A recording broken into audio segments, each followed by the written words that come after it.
मेरे चैनल में आपका एक बार फिर से स्वागत है। आज हम बात करें क्लास 10 की मॉडल पेपर सेट 2 साइंस की सब्जेक्टिव के बारे में। तो देखिए पहला क्वेश्चन कुछ इस टाइप में। देखिए पहला नंबर क्वेश्चन में अवतल दर्पण में बनते हुए प्रतिबिंब को किरण आरेख द्वारा दर्शाएं जब वस्तुएं दर्पण के सामने ध्रुव और फोकस के बीच में हो। इस टाइप का क्वेश्चन हम आप लोगों को एक ही बार बता देंगे। जितना भी सेट में है पाँच छः को जितना भी फिगर बनेंगे एक ही बार आप लोग को बता देंगे। एक एक करके बताएंगे तो आप लोग को थोड़ा सा प्रॉब्लम होगी, इसलिए हम इसे एक ही बार बता देंगे। ठीक है, मतलब देखिए क्वेश्चन नंबर 2 कुछ इस टाइप में है, उसको भी रहने दीजिए। क्वेश्चन नंबर 2 में देखिए विद्युत धारा क्या है, विद्युत धारा का एसआई मात्रक को लिखें। देखिए विद्युत धारा क्या होते हैं, इकाई समय में जो आवेश प्रवाह करते हैं उसी को हम लोग क्या कहते हैं, विद्युत धारा कहते हैं। ठीक है, तो यहाँ पे देखिए लिखा हुआ है विद्युत धारा किसी अनुप्रस्थ काट को प्रति एकांक समय में पार करते हुए कुल आवेश को विद्युत धारा कहते हैं। यानी इकाई समय में जो आवेश पार करता है उसी को हम लोग क्या कहते हैं, विद्युत धारा कहते हैं। यदि किसी अनुप्रस्थ काट से समय में क्यू आवेश प्रभावित होती है, कौन सा आवेश, क्यू आवेश प्रभावित होती है, तो उस काट पर करने वाले विद्युत धारा है। तो विद्युत धारा का फॉर्मूला आप लोग याद रखिएगा, I = Q/T, I = Q/T। इसका विद्युत धारा का एसआई मात्रक होता है एम्पियर। विद्युत धारा का एसआई मात्रक क्या होता है, एम्पियर होता है। ठीक है मेरे दोस्त। क्वेश्चन नंबर 3 में देखिए बोल रहे हैं मिश्र धातु क्या होते हैं। मिश्र धातु के 2 उदाहरण थे। तो 2 या 2 से अधिक धातुओं अथवा धातु एवं अधातु के समांग मिश्रण को मिश्र धातु कहते हैं। आप लोग सिंपल लैंग्वेज में याद रखिए, 2 या 2 से अधिक तत्वों को जब हम लोग मिलाते हैं तो उसे हम लोग क्या कहते हैं, मिश्र धातु कहते हैं। ठीक है, तो 1 नंबर में देखिए पीतल, तांबा और जिंक का मिश्र धातु है। और दूसरा में बोल रहा कांसा है जो तांबा और टीन का मिश्र धातु। कांसा किसका है, तांबा और टीन का मिश्र धातु। देखिए हम आप लोगों को एक छोटा सा ट्रिक देते हैं, इससे आप लोग कभी नहीं भूल पाएंगे। देखिए आप लोग पीतल के लिए याद रखिएगा पिताजी। क्या याद रखिएगा, पिताजी। देखिए पिताजी, पिताजी से आप लोग मिश्र धातु कभी नहीं भूलिएगा। पी से क्या हो जाएंगे, पी से याद रखिएगा पीतल। क्या याद रखिएगा, पी से पीतल। ठीक है, ता से याद रखिएगा तांबा।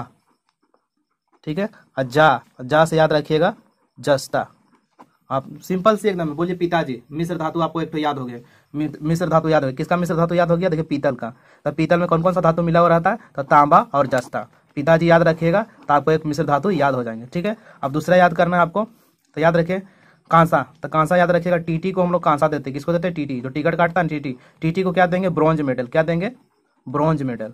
टीटी को देते हैं ब्रॉन्ज मेडल। ब्रॉन्ज का मतलब क्या होता है, कांसा। ठीक है, टीटी को दिए ब्रॉन्ज मेडल। तो यहाँ पे देखिए टी से याद रखिएगा एक तांबा होगा। ठीक है, और टी से एक होगा टीन।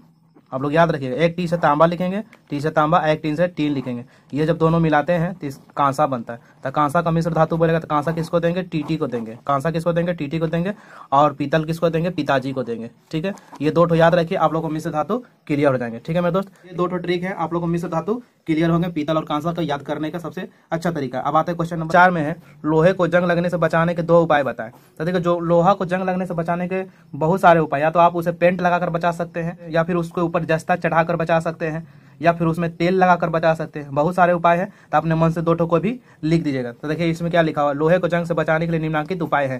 पहला, लोहे के सतह पर रंग या वार्निश चढ़ाया जाता है, यानी कि उसके ऊपर रंग या वार्निश चढ़ाकर उसे हम बचा सकते हैं। दूसरा क्या है, लोहे की सतह पर जिंक धातु की परत चढ़ाई जाती है जिसे जस्तीयकरण कहते हैं। उसके ऊपर जस्ता चढ़ाते हैं जिसको हम लोग क्या कहते हैं, जस्तीयकरण कहते हैं। ठीक है, अब क्वेश्चन नंबर 5 की ओर आता है। क्वेश्चन नंबर 5 में बोल रहा है हार्मोन क्या है, 2 पादप हार्मोन के नाम लिखें। यहाँ देखिए हार्मोन विशिष्ट जटिल कार्बनिक यौगिक होते हैं।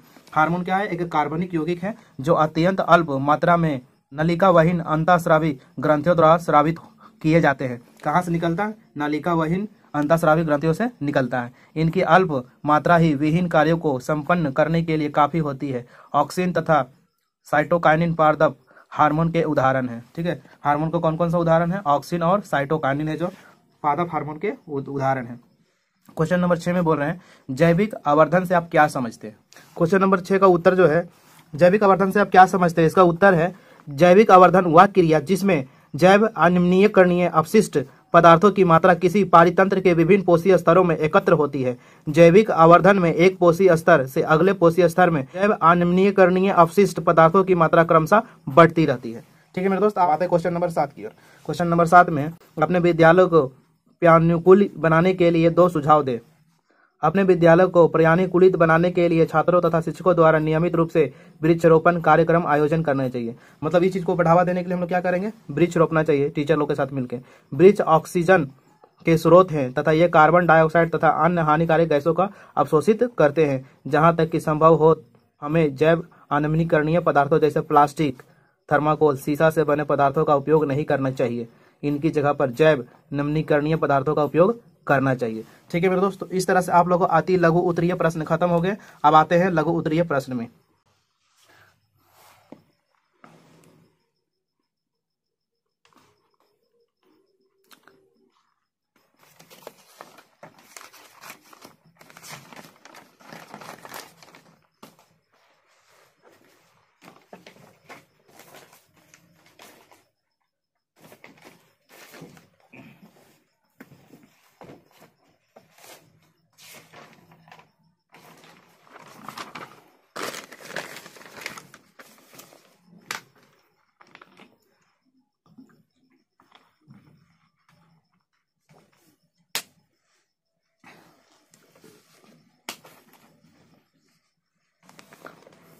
क्वेश्चन नंबर 8 देखिए, बोला दीर्घ दृष्टि दोष से आप क्या समझते हैं, इस दोष के क्या कारण है, इसे दूर करने के लिए किस प्रकार की लेंस का उपयोग किया जाता है। इसका मैंने चर्चा पिछले क्लास में ही सेट 1 में आप लोग को बता दिए थे। दूर दृष्टि दोष और निकट दृष्टि दोष दोनों बता दिए थे। ठीक है, आपको थोड़ा सा फिगर दिखा देते हैं, आप लोग को रिमाइंड हो जाएंगे। यहाँ पे क्या बताए थे कि यहाँ पे निकट है, इधर दूर है, अब बीच में रेटिना। अगर रेटिना पर प्रतिबिंब बन रहा है तो आपका आंख स्वस्थ है। अब देखिए, अगर नजदीक बोलेगा तो इसको लाइट को नजदीक कर देंगे, सोर्स ऑफ लाइट को क्या कर देंगे, टॉर्च वाला नजदीक कर देंगे। और अगर दूर बोलेंगे तो रेटिना के पार करके यहाँ देखिए दूर है, दूर कर देंगे। तो आपको दूर दृष्टि दोष बोला, क्या बोला है, दूर दृष्टि दोष। दूर दृष्टि दोष में क्या करेंगे, लाइट दूर चला जाएगा रेटिना से पार, तो रेटिना से पार चला जाएगा तो दूर का चीज साफ साफ दिखाई देगा और नजदीक का चीज साफ साफ दिखाई नहीं देगा। इसी को हम लोग दूर दृष्टि दोष बोलते हैं। इसमें हम लोग क्या लगाते हैं, उत्तल लेंस लगा के हम लोग इसे ठीक करते हैं चश्मा में। ठीक है, इसमें क्या होता है, फोकस दूरी बढ़ जाता है। फोकस दूरी क्या हो रहा है, यहाँ देखिए बढ़ जा रहा है और लेंस की क्षमता घट जाएगा और नेत्र गोलक इसमें घट जाता है। ठीक है, हम इसमें पढ़ते आप लोग को पूरे अच्छे से समझ में आ जाएंगे। देखिए यहाँ पे नेत्र का गोलक छोटा होने के कारण, क्या बोले थे, नेत्र का गोलक इसमें छोटा हो जाता है। आंख का लेंस नजदीक की वस्तु का प्रतिबिंब रेटिना के पीछे बनता है, रेटिना के आगे बनने लगता है। इसलिए आंख का नजदीक की वस्तु को साफ साफ नहीं देख पाती है, लेकिन दूर की वस्तु को साफ साफ देख पाती है। इस दृष्टि दोष को दूर दृष्टि दोष कहते हैं। अगर दूर दृष्टि बोल रहा है तो दूर का चीज हम लोग साफ साफ देख पाएंगे और नजदीक का साफ साफ नहीं देख पाएंगे। ठीक है, इस दोष के दो कारण हो सकते हैं। नेत्र गोलक क्या हो जाता है, छोटा हो जाता है। नेत्र गोलक छोटा हो जाता है, इसमें थोड़ा सा रोंग दिया हुआ है, लंबा बोल रहा है। नेत्र गोलक इसमें छोटा हो जाता है और फोकस दूरी घट जाता है। ठीक है, और निकट दृष्टि दोष में क्या होता है, नेत्र गोलक लंबा हो जाता है और उसमें फोकस दूरी क्या हो जाता है, बढ़ जाता है। ठीक है, ये दो कारण होते हैं इस दोष का होने के लिए। ठीक है, इसे निवारण करने के लिए हम लोग क्या लगाते हैं, उत्तल लेंस लगाकर इसे हम ठीक कर सकते हैं। उत्तल लेंस लगाने के बाद थोड़ा सा ये उत्तल लेंस क्या करता है, इसको सिकोड़ता है और रेटिना पर प्रतिबिंब बनाना स्टार्ट कर देता है। ठीक है मेरे दोस्त, दृष्टि दोष से रिलेटेड अगर आप लोग को पीडीएफ चाहिए तो मैं आप लोग बोलिएगा डिस्क्रिप्शन बॉक्स में, मैं इसे डाल दूंगा, आप लोग इसे अच्छे से कर लीजिएगा। एग्जाम में ये एकदम VVI इंपॉर्टेंट क्वेश्चन ही आता है, एक दृष्टि दोष से क्वेश्चन रहता ही रहता है। लास्ट में आप लोगों को मैंने इंपॉर्टेंट क्वेश्चन दे दूंगा, आप लोगों से ढेर सारे क्वेश्चन आ जाएंगे। ठीक है मेरे दोस्त, तो देखिए क्वेश्चन नंबर 9 में है, ये नॉमरिकल है तो नॉमरिकल अभी नहीं करना, नॉमरिकल एक ही बार लास्ट में बताएंगे आप लोगों को। यहाँ पे देखिए क्वेश्चन नंबर 10, क्वेश्चन नंबर 10 में देखिए संतुलित करना है। तो यहाँ पे देखिए आप लोगों को संतुलित करने के लिए दिया हुआ है, तो आप लोगों को बता दे रहे हैं संतुलित करने के लिए, कल भी बताए थे, आज भी आप लोगों को बता देते हैं कि यहाँ पे जो बैलेंस था क्वेश्चन नंबर 10 का, यहाँ पे देखिए पीबी कितना है, पीबी 2 है, तो इधर हम लोग 2 दे दिए, तो पीबी दोनों तरफ कितना हो गया, 2 हो गया। यहाँ पे देखिए ओ कितना है, 2 ठो ओ यहाँ, 2 ठो यहाँ और 2 ठो यहाँ, तो 2 2 4 2 6 ठो ओ है, तो इधर भी हमको 6 ठो ओ करना है। तो यहाँ पे देखिए, यहाँ पे 3 ओ ऑलरेडी है, यहाँ अगर 2 देते हैं तो 3 दूना कितना हो जाएगा, 6 हो जाएगा। ठीक है, ओ भी 6 हो गया। एन यहाँ पे कितना है, 2 को एन है, यहाँ पे एन कितना है, यहाँ पे एन नहीं पता चल रहा, तो यहाँ पे हम लोग को कितना करना पड़ेगा, यहाँ करना पड़ेगा 4, तो यहाँ कितना एन हो गया, 4n हो गया। और यहाँ पे देखिए कितना n है, यहाँ पे देखिए 2n इधर है और 2n इधर है, तो इधर भी कितना हो गया, 4n हो गया। अब आपका ये क्या हो गया, अब ये बैलेंस हो गया। ठीक है, अब आते हैं क्वेश्चन नंबर बी में। क्वेश्चन नंबर बी में देखिए क्या, यहाँ देखिए Fe कितना है, Fe 1 है, यहाँ पर Fe 2 है, तो यहाँ पर Fe 2 करने के लिए यहाँ पर 2 से गुना कीजिए, तो Fe 2 इधर भी हो गया, Fe 2 इधर भी हो गया। ठीक है, अब यहाँ पे देखिए, यहाँ O कितना है, 4 है, इधर O कितना है, 3 2 5 5 3 8 O है। यहाँ भी देखिए 4 दूना 8 हो गया, ओ बैलेंस हो गया। ठीक है, अब इसमें कुछ नहीं करना, ये भी क्वेश्चन बैलेंस हो गया। अब आते हैं क्वेश्चन नंबर सी में। अब आते हैं क्वेश्चन नंबर सी में, देखिए सी में कितना है, यहाँ पर H 4 है, यहाँ पर H कितना है, 2 है, तो यहाँ पे 4 करने के लिए कितना देना होगा, यहाँ पे 2 देना होगा। ठीक है, तो यहाँ पे कितना हो गया, 4H हो गए, इधर भी 4H हो गए। इधर देखिए O कितना है, यहाँ पे 2 O है और यहाँ पे 2, तो 2 कितना हो गया, 4 O, तो इधर भी 4 O बनाना है, तो 4 ऑक्सीजन बनाने के यहाँ 2 से गुना कर देंगे, कितना हो जाएंगे, 4 ऑक्सीजन।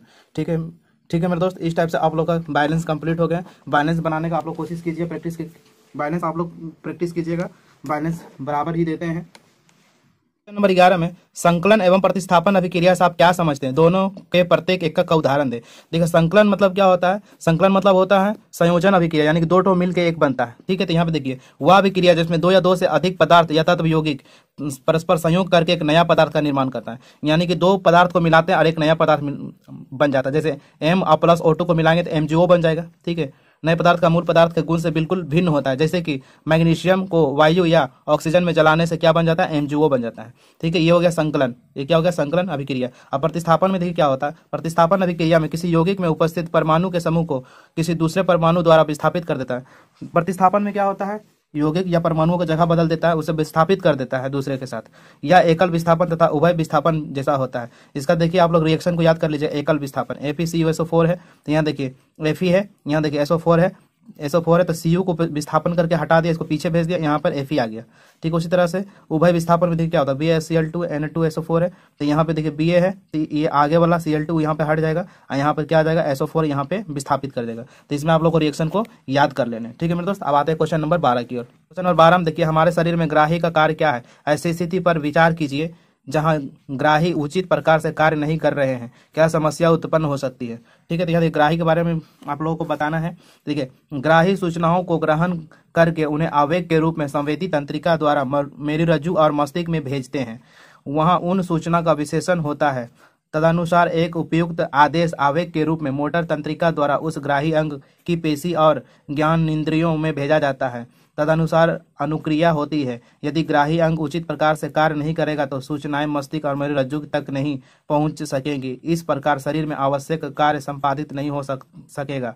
वह किसी भी संभावित खतरे का शिकार हो सकता है। देखिए ग्राही का काम क्या है? हमारे शरीर में कोई भी चीज घटना होता है, जैसे चोट घाट कुछ भी लगता है तो हमारे मस्तिष्क को वही सूचना देता है कि मुझे चोट लगा है। और अगर सूचना नहीं देगा तो हम लोग को दर्द नहीं होता। कभी कभी काम करते वक्त हम लोग को हाथ पैर कट या छिल जाते हैं थोड़ा बहुत, तो हम लोग को दर्द नहीं करते। जब उसे देखते हैं तो अचानक दर्द करना स्टार्ट कर जाता है, क्योंकि उस वक्त ग्राही वहाँ पे मस्तिष्क में अपना संकेत नहीं भेजते हैं। जैसे ही देखते हैं तो वहाँ पे संकेत भेज देते हैं, तब हम लोग को दर्द करना स्टार्ट कर जाता है। बस ग्राही का काम यही है। क्वेश्चन नंबर 13 में देखिए समजात अंग की परिभाषा एवं उदाहरण लिखिए। ये विकास के समर्थन में किस प्रकार प्रमाण प्रस्तुत करते हैं? देखिए समजात अंग क्या होते हैं? वे अंग जो संरचना के उद्भव तो समान होते हैं लेकिन वे अलग अलग रूप दिखाई देते हैं, भिन्न कार्य करते हैं, समजात अंग कहलाते हैं। समजात अंग का मतलब होता है देखने में एक जैसा लगेगा पर कार्य अलग अलग करता है, उसे हम लोग समजात अंग कहते हैं।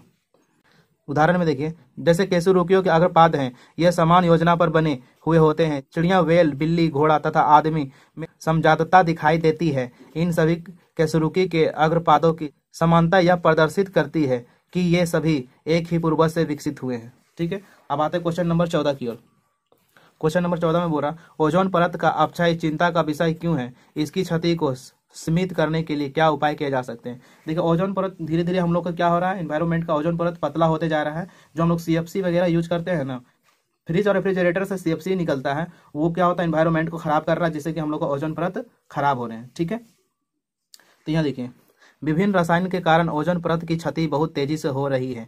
बहुत सारा ऐसा चीज है जिससे हम लोग को क्या हो रहा है, ओजोन परत का क्षति हो रहा है। क्लोरोफ्लोरोकार्बन की वृद्धि के कारण ओजोन परत की छिद्र उत्पन्न हो गई है। जो CFC है, जो फ्रिज वगैरह से CFC निकलता है, जिसके कारण क्या हो गया, वहाँ पे छिद्र बहुत पतला होते जा रहा है, छिद्र उत्पन्न होते जा रहा है, जिसके कारण सूर्य का प्रकाश विगमन पराबैंगनी किरणें सीधे पृथ्वी पर आने लगी, जो कि कैंसर का त्वचा रोगों का कारण बन रहे हैं। ओजोन परत पराबैंगनी किरण में UV विकिरण के अवशोषण कर लेती है। इस क्षति को सीमित करने के लिए 1987 में संयुक्त राष्ट्र पर्यावरण कार्यक्रम में सर्वसम्मति यही बना है कि CFC यानी क्लोरोफ्लोरोकार्बन के उत्पादन को 1986 का स्तर पर सीमित रखा जाए। मॉन्ट्रियल प्रोटोकॉल 1987 में सन 1998 तक क्लोरोफ्लोरोकार्बन के प्रयोग 50% की कमी करने की बात की गई है। सन 1992 में मॉन्ट्रियल प्रोटोकॉल की मीटिंग में 1986 तथा CFC पर धीरे धीरे रोक लगाने की स्वीकार किया गया है। अब क्लोरोफ्लोरोकार्बन की जगह हाइड्रोफ्लोरोकार्बन का प्रयोग आरंभ किया गया है, जिसमें ओजोन की परत की क्षति पहुंचाने वाले क्लोरीन या ब्रोमीन नहीं है। जनसामान्य इसके प्रति भी सजगता लगभग नहीं है। ठीक है मेरे दोस्त, कहने का यह है कि ओजोन परत जो हम लोग का है वो क्या कर रहा है, जो अल्ट्रा पराबैंगनी किरण जो सूर्य के साथ पृथ्वी पर आ रहे हैं, ओजोन परत क्या करता है, उसे रोक लेता है, जिससे हम लोग को क्या होता है, स्किन कैंसर से हम लोग को, त्वचा कैंसर से हम लोग को बचा रहे हैं। पराबैंगनी किरण अगर हम लोग को डायरेक्ट शरीर में पड़ जाएंगे तो हम लोग क्या हो सकते हैं, स्किन कैंसर हो सकते हैं। तो वो ओजोन परत हम लोग को बचा रहे हैं। पर हम लोग क्या कर रहे हैं, पर्यावरण हम लोग प्रदूषित करके ओजोन परत को खराब कर रहे हैं। खास करके जो रेफ्रिजरेटर अदाड़ी बनाने का जो क्रीम होता है उस समय CFC पाया जाता है, जो कि ओजोन परत को क्या कर रहा है, पतला कर रहा है। ठीक है, इस शोध निकला है कि 1987 में CFC की जगह हम लोग क्या यूज करेंगे, हाइड्रोफ्लोरोकार्बन हम लोग यूज करेंगे। ठीक है मेरे दोस्त, ठीक है मेरे दोस्त, तो लॉन्ग क्वेश्चन सेट 1 का अगले वीडियो में करेंगे, क्योंकि वीडियो बहुत ही लंबे हो जाते हैं, क्योंकि लॉन्ग क्वेश्चन बारीकी से समझने हैं। तब तक के लिए नमस्कार।